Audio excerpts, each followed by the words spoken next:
School কিন্তু খুলে গেছে। সপ্তাহে 3 দিন করে তোমাদের স্কুল হচ্ছে। তোমরা স্কুলে মন দিয়ে পড়াশোনা করো।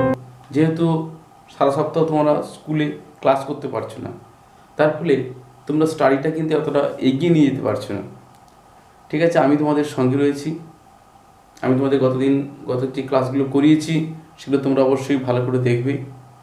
আজ তোমাদের আমি যে বিষয়টা আলোচনা করব, আমি তোমাদের বয়েলের সূত্র পড়িয়েছি, চার্লসের সূত্র পড়িয়েছি। আজ যেটা পড়াবো সেটা হচ্ছে চার্লস ও বয়েলের সমন্বয়ের সূত্র পড়াবো, অ্যাভোগাড্রো প্রকল্প পড়াবো এবং আদর্শ গ্যাস সমীকরণ পড়াবো। ঠিক আছে, তাহলে এই টপিকগুলো আজকে তোমাদের আমি পড়াবো। ঠিক আছে, তাহলে এখন আমি তোমাদের চার্লস ও বয়েলের সমন্বয় সূত্রটা আলোচনা করব। ঠিক আছে, তোমরা অবশ্যই খুব ধীর স্থির শান্ত মন নিয়ে পড়াশোনা অবশ্যই করো। ভালো করে মন দিয়ে পড়াশোনা করবে, পড়াশোনার প্রতি কোনো অবহেলা করবে না। ঠিক আছে, পরীক্ষা একদম গায়ের কাছে চলে এসেছে, দিনক্ষণ সব ঘোষণা হয়ে গেছে। ঠিক আছে, কথা না বাড়িয়ে সরাসরি পড়াতে চলে যাই। তাহলে এখন আমি তোমাদের যেটা পড়াবো সেটা হচ্ছে কি, চার্লস ও বয়েলের সমন্বয় সূত্র। ঠিক আছে, তোমরা অবশ্যই যে বিষয়টা আমি বলছি যে তোমরা অবশ্যই আমার চ্যানেলটাকে সাবস্ক্রাইব করে দেবে। সাবস্ক্রাইব করলে কি হবে, আমি যে সমস্ত পড়াগুলো পড়াবো তোমরা সবগুলো কিন্তু পেয়ে যাবে এবং তোমরা বন্ধুদের মধ্যে শেয়ার করে দেবে। তাদেরও বলবে তারা যেন অবশ্যই সাবস্ক্রাইব করে নোটিফিকেশানটাকে অল করে দেয়, তাহলে তারাও সমস্ত পড়া কিন্তু পেয়ে যাবে। ঠিক আছে, তাহলে আজকে যে বিষয়টা সারা আলোচনা করবো সেটা কি, চার্লস ও বয়েলের সমন্বয় সূত্র।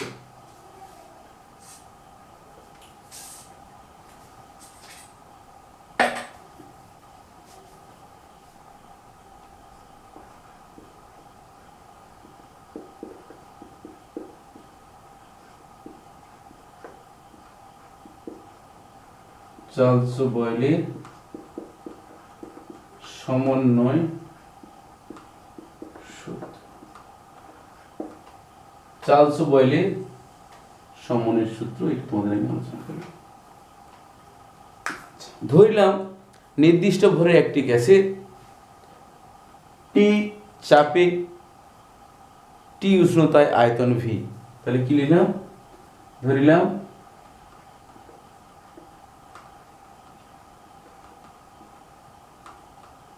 নির্দিষ্ট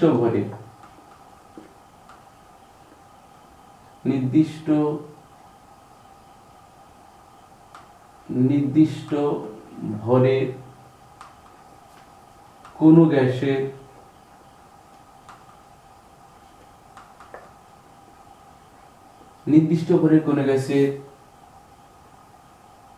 টি চাপে টি উষ্ণতায় টি কেলভিন উষ্ণতায় উষ্ণতা অবশ্যই কেলভিন স্কেলে। ঠিক আছে, টি কেলভিন উষ্ণতায়,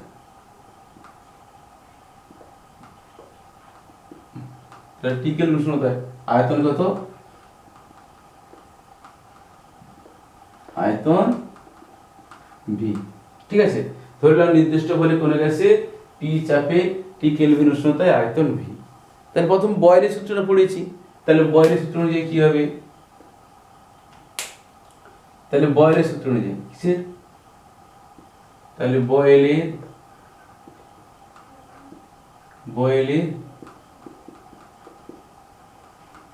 সূত্রানুযায়ী বয়েলের সূত্র অনুযায়ী কি লিখবো, বয়েলের সূত্র অনুযায়ী লিখবো ভি সমানুপাতিক 1/p। এটা করেছি আমরা। ব্র্যাকেটে কি লিখবো আমরা, না তার ভর এবং উষ্ণতা স্থির। তাহলে কি লিখবো, ভর ও টি স্থির।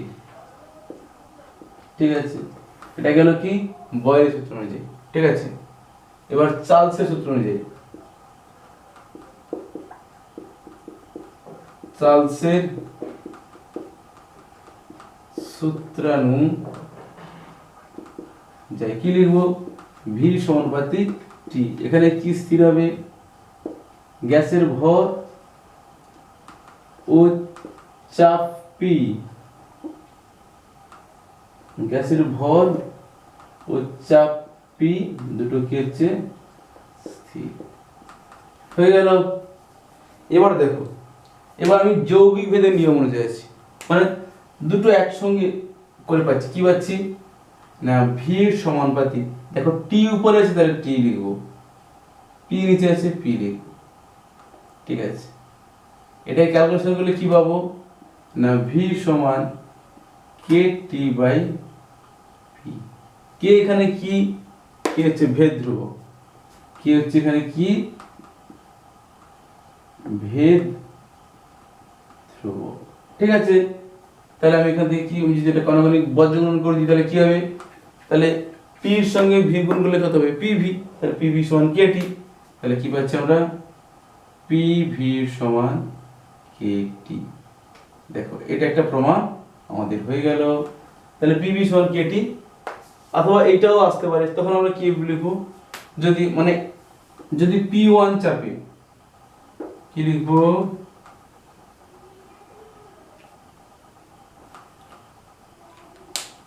যদি পি ওয়ান চাপে, যদি পি ওয়ান চাপে আয়তন ভি ওয়ান এবং পি টু চাপে আয়তন কত ভি টু হয়, তাহলে যদি পি ওয়ান চাপে কত আয়তন ভি ওয়ান এবং পি টু চাপে আয়তন ভি টু হয়, তাহলে এই সূত্রটা কি পাবো আমরা, তখন আমরা পাবো কি,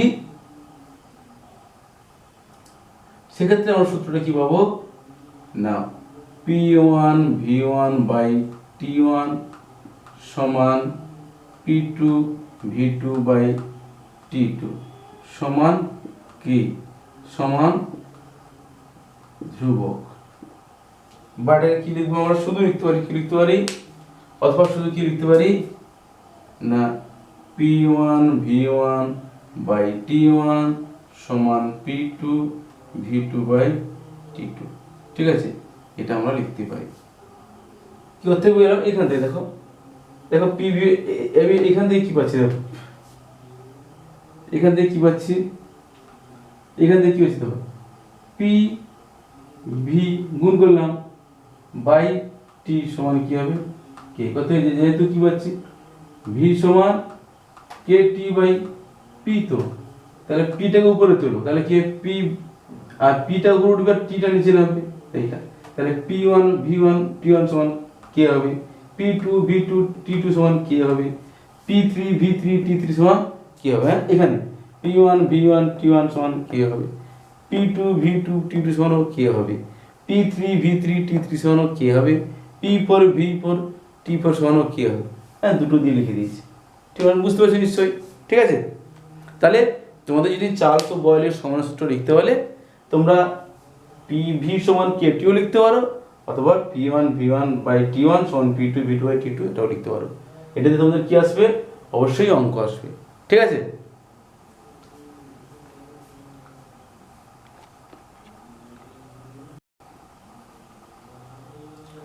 এবার দেখো, এবার তোমাদের আমি অ্যাভোগাড্রো সূত্রটা আলোচনা করবো। কি আলোচনা করবো, অ্যাভোগাড্রো সূত্র। অ্যাভোগাড্রো সূত্র বলছে ধরো আমি তিনটে গ্যাস জার নিয়েছি, তিনটে গ্যাসের মধ্যে গ্যাস জারে একটাতে অক্সিজেন আছে, একটাতে হাইড্রোজেন আছে, একটাতে জলীয় বাষ্প আছে। তাহলে তিনটে গ্যাস আলাদা, দুটো মৌলিক গ্যাস একটা যৌগিক গ্যাস। বলছে যে এদের যদি আয়তন সমান হয়, অর্থাৎ এদের ধরো এটা নিয়েছি 1 মোল, এটা নিয়েছি 1 মোল, এটা নিয়েছি 1 মোল, এবং প্রত্যেকে যদি উষ্ণতা চাপ সমান হয়, তাহলে এদের মধ্যে প্রত্যেকের মধ্যে সমান সংখ্যা গুণ থাকবে। অর্থাৎ অক্সিজেনের মধ্যে যদি n সংখ্যা গুণ থাকে, হাইড্রোজেনের মধ্যেও n সংখ্যা গুণ থাকবে, আর জলীয় বাষ্পের মধ্যেও n সংখ্যা গুণ থাকবে। তাহলে এটা কত বলছি, তাহলে এটা হচ্ছে STP তে আছে, আর এটাও তো STP তে রয়েছে, ধরলাম তো, আমি ধরি না। তাহলে STP তে আছে মানে কি, এর উষ্ণতা 0 ডিগ্রি, চাপ হচ্ছে 76 কেলভিন, সরি 76 হচ্ছে সেন্টিমিটার বাস্তবের চাপ, এরও উষ্ণতা 0 কেলভিন, আর চাপ হচ্ছে 76 সেন্টিমিটার, এরও উষ্ণতা 0 কেলভিন। তা হচ্ছে 76 সেন্টিমিটার। তাহলে তিনটে গ্যাস জারে তিনটে গ্যাস আমি একই উষ্ণতা চাপে নিয়েছি, তাহলে এটার মধ্যে যা অণু থাকবে এর অণু থাকবে, তাই এর পরিমাণ একই উষ্ণতা ও চাপে সম আয়তন। তাহলে এর আয়তন কত? 22.4 লিটার, এর আয়তন 22.4 লিটার, এর আয়তন 22.4 লিটার। তাহলে এতে যা অণু থাকবে এতেও তাই অণু থাকবে, এতেও তাই অণু থাকবে। আবার বলছি দেখো, আমি তিনটে গ্যাস জারে তিনটে আলাদা গ্যাস নিয়েছি, একটা দিয়ে নিয়েছি অক্সিজেন, একটা দিয়ে নিয়েছি হাইড্রোজেন, একটা দিয়ে নিয়েছি জলীয় বাষ্প। আমি যদি তিনটের আয়তন সমান হয় তাহলে এসটিপিতে নিয়েছি, তাহলে এসটিপিতে এর আয়তন যা হবে এর আয়তন তা হবে, এর আয়তন তা হবে। তাহলে এর আয়তন 22.4 লিটার, এর আয়তন 22.4 লিটার, এরও আয়তন 22.4 লিটার। এর উষ্ণতা 0 কেলভিন, এরও 0 কেলভিন, এরও 0 কেলভিন। এর চাপ 76.5 স্তম্ভের চাপের সমান, এরও 76.5 স্তম্ভের সমান, এরও 76.5 স্তম্ভের সমান। তাহলে যদি এদের এই তিনটে কন্ডিশন সমান হয়ে যায়, আয়তন, উষ্ণতা এবং চাপ যদি সমান হয়, তাহলে এদের মধ্যে অণু সংখ্যাও কি থাকবে? সমান থাকবে। এটাই হচ্ছে আমাদের অ্যাভোগাড্রোর সূত্র। ঠিক আছে, তাই অ্যাভোগাড্রোর সূত্র কি বলছে?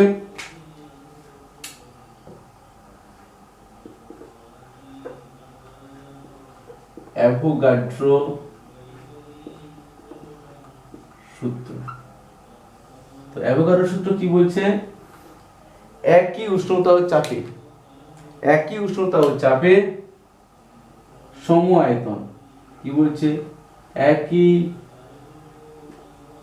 উষ্ণতা ও চাপে সম আয়তন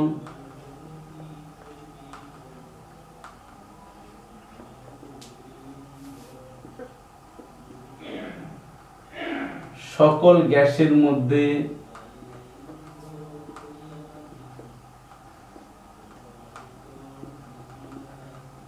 সমান সংখ্যক অণু বর্তমান, সমান সংখ্যক অণু বর্তমান মানে আছে, বর্তমান কথার অর্থ কি? সমান সংখ্যক অণু আছে। ঠিক আছে, তাহলে অ্যাভোগাড্রো সূত্র কি বলছে? একই উষ্ণতা ও চাপের সম আয়তন। তাহলে উষ্ণতাও একই হবে, চাপও একই হবে, আর আয়তনও সমান। এর আয়তন যা হবে এর আয়তন তা হবে, এর আয়তন তা হবে। অর্থাৎ এর আয়তন 22.4 লিটার, এর আয়তন 22.4 লিটার, এর আয়তন কত? 22.4 লিটার, এর কত? 22.4 লিটার, এর কত? 22.4 লিটার। তাহলে উষ্ণতা, আয়তন এবং চাপ সমান হলে প্রতিটি গ্যাসের মধ্যে সমান সংখ্যক অণু থাকবে। তাহলে একটু ব্যাখ্যাতে আসি, ব্যাখ্যাতে পরে পরীক্ষায় আসি। তাহলে ব্যাখ্যা কি দেব?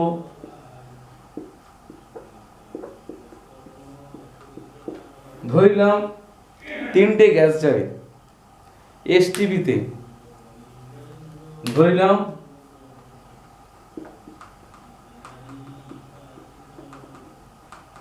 তিনটি গ্যাস জারে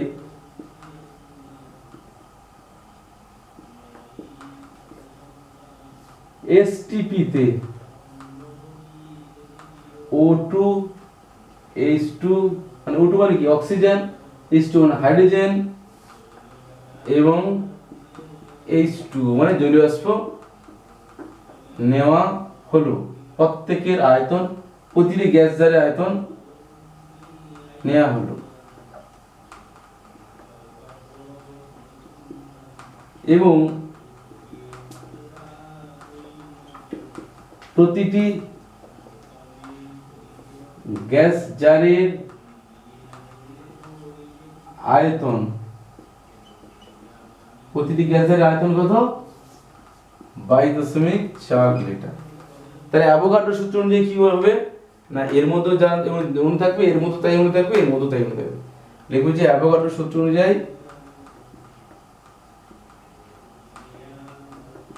অ্যাভোগাড্রোর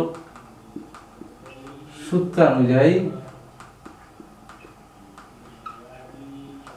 প্রতিটি গ্যাস জারের মধ্যে,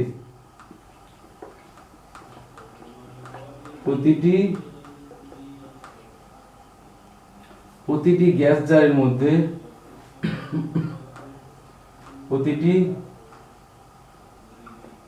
গ্যাস জারের মধ্যে সমান সংখ্যক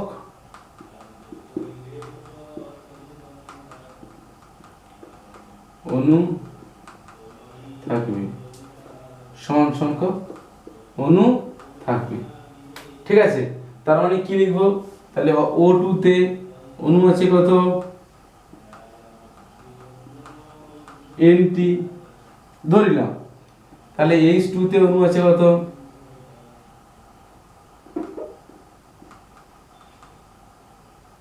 এততে অণু আছে কত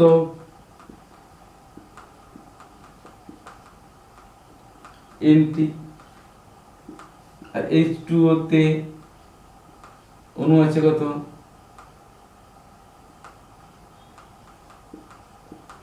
NT। এটা বুঝতে পারলে, এটা হচ্ছে অ্যাভোগাড্রোর সূত্র।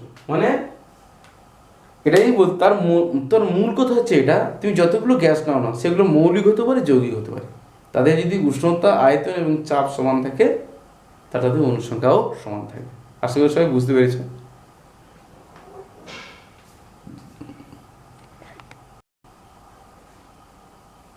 দেখো এবার তোমাদের যে বিষয়টা আমি আলোচনা করব সেটা হচ্ছে আদর্শ গ্যাস সমীকরণ। কি আলোচনা করব? আদর্শ গ্যাস সমীকরণ, অর্থাৎ PV সমান nRT, এটা প্রমাণ করব। এটা হচ্ছে আদর্শ গ্যাস সমীকরণ। কি প্রমাণ করবো অন্তরে তোমাদের এবার? আদর্শ গ্যাস সমীকরণ। আদর্শ গ্যাস সমীকরণ, আদর্শ গ্যাস সমীকরণ PV সমান nRT। এইটা খুব ইম্পর্টেন্ট, পরীক্ষাতে প্রায় আছে, আমাদের এইটা প্রমাণ করতে হবে।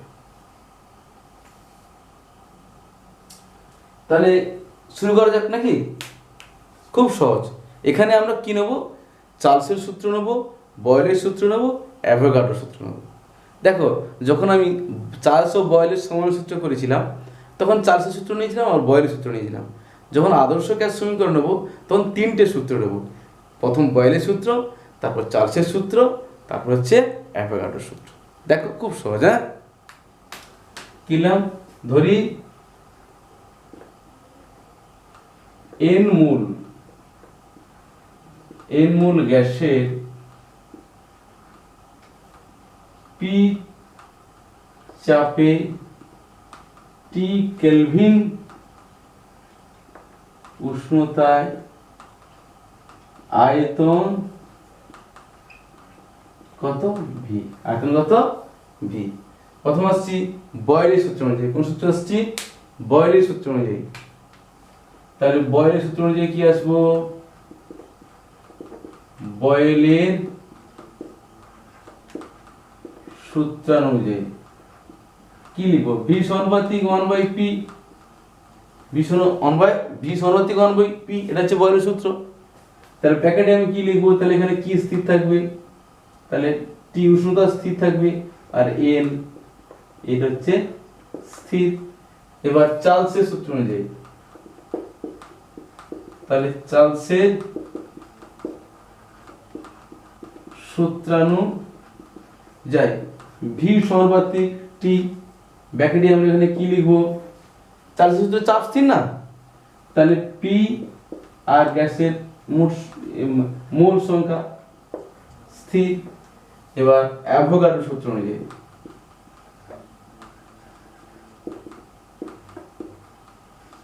অ্যাভোগাড্রোর সূত্রানুযায়ী কি লিখবো? V সমানুপাতিক N, এটা হচ্ছে অ্যাভোগাড্রোর সূত্র। যাদের আয়তন সমান তাদের অণু সংখ্যাও সমান, আয়তন বাড়লে অণুও বাড়বে। 1 মোল গ্যাসের আয়তন যা হবে 2 মোল গ্যাসের আয়তন তার বেশি হবে, তার 1 মোল গ্যাসের মধ্যে যা অণু থাকবে 2 মোল গ্যাসের মধ্যে তার থেকে বেশি অণু থাকবে, তাই না? অর্থাৎ আয়তনের সঙ্গে অণুর সংখ্যার কি সম্পর্ক? সরল সম্পর্ক। এটা হচ্ছে অ্যাভোগাড্রোর সূত্র। তাহলে ব্র্যাকেটে আমি কি লিখবো? এখানে T আর P স্থির। ঠিক আছে, এবার দেখো তিনটে একসঙ্গে নেব। দেখো সবাই V আছে, এখানে যেটা উপরে সেটা উপরে হবে, যেটা নিচে সেটা নিচে হবে। দেখো একবার যৌগিক ভেদ, তাহলে কি ভেদ? যৌগিক ভেদ। তাহলে যৌগিক ভেদের নিয়ম অনুযায়ী কি লিখবো? না V সমানুপাতিক T উপরে লিখবো এন লিখবো আর নিচে লিখবো পি, বা একসঙ্গে লিখবো সমানুপাতিক তুলতে হলে আর টি এন বাই পি, বা এটা কি, এটাকে কি করতে পারি না পি ভি সমান এন আর টি। এটাই হচ্ছে আমাদের আদর্শ গ্যাস সমীকরণ। আরটাকে কি বলা হচ্ছে, আর হচ্ছে ধ্রুবক, এর নাম হচ্ছে কি সর্বজনীন গ্যাস ধ্রুবক, সর্বজনীন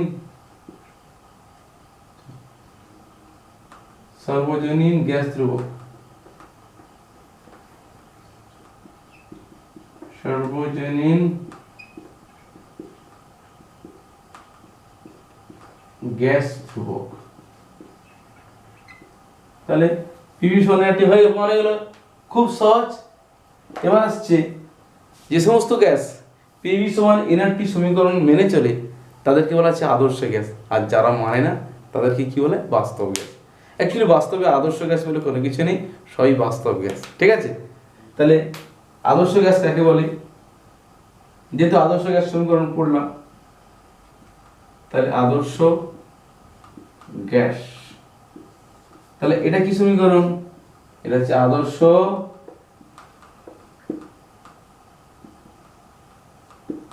গ্যাস সমীকরণ, আদর্শ গ্যাস সমীকরণ। আদর্শ গ্যাস কাকে বলা হচ্ছে, যে সমস্ত গ্যাস, তাহলে যেসব গ্যাস, তাহলে যেসব গ্যাস পিভি সমান এন আর টি এই সমীকরণ মেনে চলে, এই সমীকরণ, এটা হচ্ছে আদর্শ গ্যাস সমীকরণ। পিভি সমান এন আর টি হচ্ছে আদর্শ গ্যাস সমীকরণ। তাহলে যেসব গ্যাস পিভি সমান এন আর টি এই সমীকরণ মেনে চলে, সমীকরণ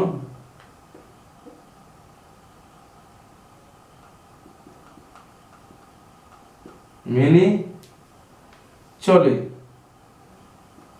তাদের আদর্শ গ্যাস বলে, তাদের আদর্শ গ্যাস বলে। এর কোনো উদাহরণ, বাস্তব কোনো উদাহরণ নেই, বাস্তবে আদর্শ গ্যাস বলে কোনো কিছু নেই। আর বাস্তব গ্যাস কাকে বলে,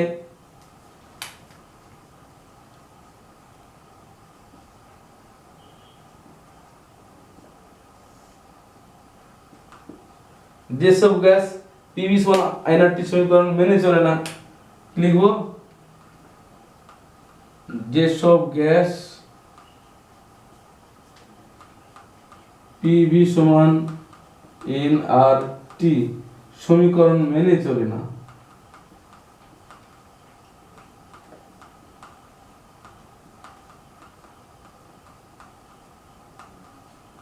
তাদের কি বলে, তাদের বাস্তব গ্যাস বলে।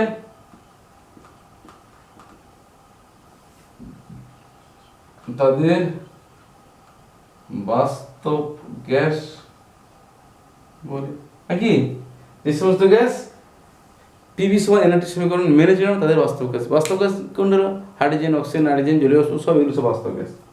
উদাহরণ কি হবে, অক্সিজেন, নাইট্রোজেন, জলীয় বাষ্প, এগুলো সব বাস্তব gas. Nitrogen dioxide, sulphur dioxide, এগুলো সব বাস্তবে পাওয়া যায়, ঠিক আছে। তাহলে আদর্শ গ্যাস কাকে বলি, আদর্শ গ্যাস সমীকরণ, বাস্তব গ্যাস সব পাওয়া গেল, ঠিক আছে।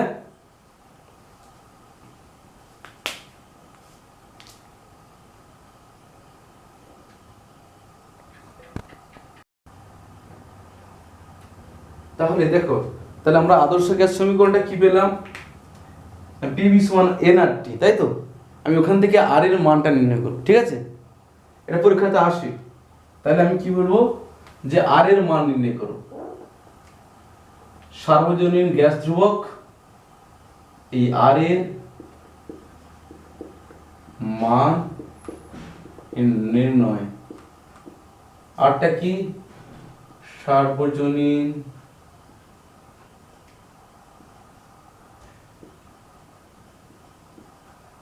গ্যাস ধ্রুবক, সার্বজনীন গ্যাস ধ্রুবক আর এর মান নির্ণয়। খুব সহজ, দেখো খুব সহজ। তাহলে আমরা কি জানি, পিভি সমান এন আর টি, তাই জানি কি? তাহলে আর সমান কত হচ্ছে, আর সমান কত হচ্ছে P V by N T, ঠিক আছে। পি কত 1 ATM, মানে 1 মানে প্রমাণ বায়ুমণ্ডল যাবে 1 অ্যাটমসফিয়ার। ভি কত 22.4 লিটার। এন কত 1 মোল ধরলাম। টি কত 273 কেলভিন। মানগুলো বসাও, তাহলে মান বসালে কত আসছে, পি হচ্ছে 1, ভি হচ্ছে 22.4, আর এন হচ্ছে 1, আর টি হচ্ছে 273। এটা ক্যালকুলেশন করে গুণ করে যেটা আমরা পাচ্ছি 0.082 litre atmosphere per mole. Per মোলটাকে mole to the minus 1 per kelvin, ঠিক আছে। দেখো আর এর মানটা নির্ণয় করতে পারবেন। দেখো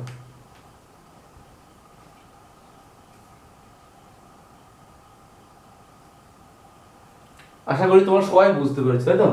পিভি সমান এন আর টি, তাহলে আর সমান কত হবে PV by N T, P 1 ATM, V 22.4 litre, N 1 mole, T 273 kelvin. বুঝতে পেরেছো? একটা পরীক্ষায় প্রশ্ন আসছে এন এর একক কি। এই এনটা আছে না, পিভি সমান পিভি সমান এন আর টি, ঠিক আছে নাকি?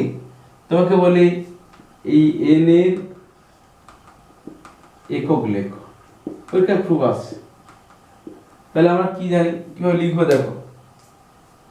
তাহলে পি ভি সমান এন আর টি, এন সমান কত ডব্লিউ বাই এম আর টি, মানে এন সমান কত ডব্লিউ বাই এম। তাহলে এই ডব্লিউ কি হচ্ছে গ্রাম, এটা কি হচ্ছে মোল। তাহলে এন একক কি হবে তাহলে গ্রাম পার মোল, ঠিক আছে। আজকে আর নয়, তোমাদের সঙ্গে পরবর্তী ক্লাসে আমার দেখা হবে। সবাই ভালো থাকবে, মন দিয়ে পড়াশোনা করবে, আর পরীক্ষায় যা যা প্রশ্ন ইম্পর্টেন্ট আসবে আমি সুন্দরভাবে তোমাদের সব লিখে দিচ্ছি। আশা করি তোমাদের কোনো সমস্যা হবে না। তোমরা অবশ্যই বন্ধুদের মধ্যে শেয়ার করে দিয়ে তাদের বলবে তারা যেন সাবস্ক্রাইব করে নোটিফিকেশনটাকে অল করে দেয়, তাহলে তারা সমস্ত পরবর্তী ক্লাসগুলো আমার কিন্তু দেখতে পাবে। সবাই ভালো থাকবে, সুস্থ থাকবে, আর মন দিয়ে পড়াশোনা করবে।